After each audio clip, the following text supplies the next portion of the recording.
नमस्कार. ही अनुक्रमणिका आहे. तर इथून आपण फर्स्ट सुरू करूया. श्री संत ज्ञानेश्वर 13व्या शतकानंतर महाराष्ट्रात झालेल्या सर्व संत श्रेष्ठांनी महाराष्ट्र संस्कृतीची पायाभरणी करणाऱ्या महामानवाचा, महावैष्णवाचा गौरव माऊली या यथार्थ शब्दात केलेला आहे. त्या ज्ञानदेवाचे चरित्र पाहण्यापूर्वी तत्कालीन महाराष्ट्राच्या सांस्कृतिक, धार्मिक व राजकीय जीवनाचे धावते दर्शन घेणे आवश्यक आहे, कारण त्या पार्श्वभूमीवरच त्यांच्या कार्याचे यथार्थ दर्शन घडण्यासारखे आहे. राजकीय ज्ञानेश्वर काळात आणि ज्ञानेश्वरपूर्व काळात महाराष्ट्रात देवगिरीच्या यादवराजांची राजवट होती. अर्थात या काळात आजच्या प्रमाणे महाराष्ट्र आणि कर्नाटक त्यांच्या सीमारेषा निश्चित नव्हत्या. देवगिरीच्या यादवराजांची वंशावळ पुढील प्रमाणे सांगता येईल. बिल्लम शके 1109 ते 1113, जैतुगी तथा जैत्रपाळ शके 1113 ते 1132, सिंगण शके 1132 ते 1169, जैतुगी तथा जैत्रपाळ अल्पकाळासाठी होते. कृष्णदेव शके 1159 ते 1182, त्यांचा भाऊ महादेव शके 1182 ते 1192, रामचंद्र कृष्णदेव पुत्र शके 1193 ते 1231, शंकरदेव शके 1231 ते 1234, हरपाल शंकरदेवाचा मेहुणा शके 1231 ते 1234. यादव घराण्याचा पहिला राजा बिल्लम याने देवगिरीच्या आपल्या राज्यास साम्राज्याचे स्वरूप प्राप्त करून दिले. बिल्लम राजाच्या पूर्वी यादव घराण्याचे 18 राजे होऊन गेले, तथापि ते सार्वभौम राजे नव्हते. दृढप्रहार हा देवगिरीकर राजांचा पहिला पुरुष मानला जातो.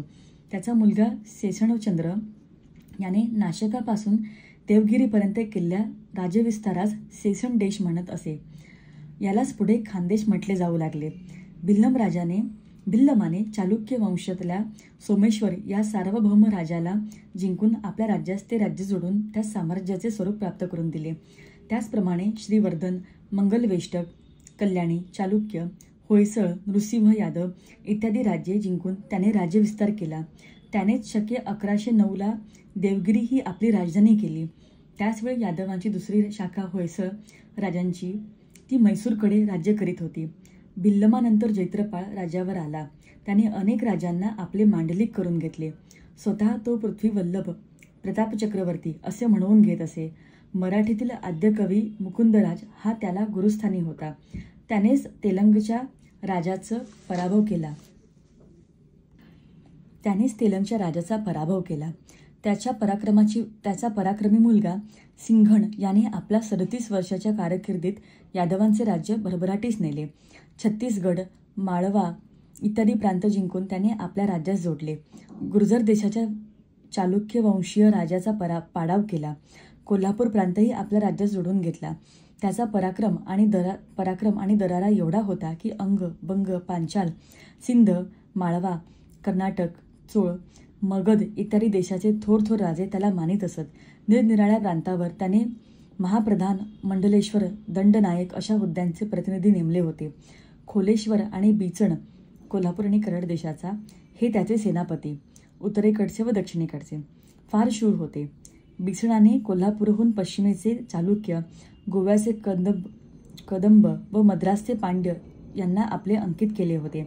प्रौढप्रताप चक्रवर्ती, यादव चक्रवर्ती इत्यादी बिरुदे त्यांनी मिळवली. सिंघणनंतर त्यांचा मुलगा जैतुगी राज्यावर आला, पण तो अल्पजीवी ठरला. पुढे त्याचे पुत्र कृष्ण आणि महादेव राज्यकारभार पाहू लागले. कृष्णदेवाने गुजरातच्या बोसल देवाचा पराभव केला. सारा कोकण प्रांत यादवांच्या अधिपत्याखाली आणला. हेमाद्री व बोपदेव हे महापंडित त्याच काळात उदयास आले. यादवांच्या राज्यात सांस्कृतिक दृष्ट्या संपन्नता यांच्याच कारकिर्दीत झाली. उपासना, कर्मकांड, भक्तिमार्ग यांचा उदय होऊन वैदिक धर्माचे पुनरुज्जीवन होऊ लागले. कृष्णदेवानंतर महादेव हा राज्यावर आला. त्याचा मुख्य मंत्री हेमाद्री, हे कदाचित इथे हेदाद्री आहे पण कदाचित हेमाद्री असावं, होता. त्याला श्री कर्णाधिप असे म्हणत. महादेवानंतर कृष्णदेवाचा पुत्र रामदेवराव हा गादीवर आला. याच्या कारकिर्दीत सांस्कृतिकदृष्ट्या महाराष्ट्रात क्रांतिपर्वच सुरू झाले. ज्ञानदेव आणि नामदेवांनी त्यांच्याच काळात महाराष्ट्र संस्कृतीची पायाभरणी केली. भागवत धर्माचा उदय झाला. ज्ञानदेवाने ज्ञानेश्वरीच्या शेवटी या राजाचा गौरव करताना म्हटले आहे, तेथ यदुवंश विलास, जो सकळ कला निवास, न्यायाती पोषी क्षितीश श्रीरामचंद्र. याच्या कारकिर्दीत सांस्कृतिक धार्मिकदृष्ट्या महाराष्ट्राची भरभराट झाली हे खरे, परंतु नर्मदेच्या उत्तरेस मुसलमानांचे राज्य प्रस्थापित झाले असून त्याचा आपल्या साम्राज्याला धोका आहे हे दूरदर्शित्व त्याला दाखविता आले नाही. परिणामतः अलाउद्दीन देवगिरीवर चालून आला. त्याला अपरंपार संपत्ती देऊन परतविले, पण पुढे अल्लाउद्दीन खिल्जीने मालिक काफुरास स्वारी करण्यास पाठवून त्याच्या करवी रामदेवरायांच्या राज्याचा पाडाव करून महाराष्ट्राच्या वैभवाचा अस्त घडवून आणला. पुढे त्याच्या पश्चात त्याचा मुलगा शंकरदेव व त्याच्यानंतर रामदेवाचा जावाई हरपाळदेव यांचाही दिल्लीच्या राजाने वध करून महाराष्ट्रातील यादवांची राजवट संपुष्टात आणली. महाराष्ट्रातील यादववंशीय देवगिरीच्या राजवटीचे वैभवाचे पर्व शके 1240 अस्तंगत झाले.